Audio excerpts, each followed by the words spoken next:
Erik, najprej čestitam za doseženo prvo mesto. Hvala. Na začetku nam povej, kakšni so vtisi ob doseženem rezultatu. Ja, neverjetno. Nisem pričakoval tega in sem zelo vesel.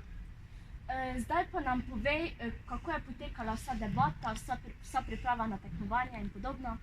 Ja, najprej smo imeli na šoli tekmovanje, potem smo šli v Posel v aprilu na priprave na debato in potem še sedaj ta 2 dni polfinala in finala.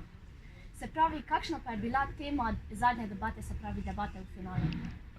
Zadnja tema je bila soll der ÖPNV in Sloveniji massiv ausgebaut werden, torej da bi javni prevoz bil razširjen v Sloveniji.